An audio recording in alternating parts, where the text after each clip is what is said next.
கர்த்தர் மலை மேல், கர்த்தர் மலை மேல் ஏற தகுந்தவன் யார்?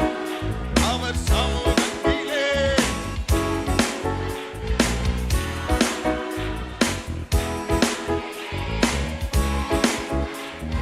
நன்றி இயேசுவே. சமூகத்திலே இருக்க தகுந்தவன் யார்? சுத்தமான கைகள், தூய்மையான இதயம் உடையவன் தானே.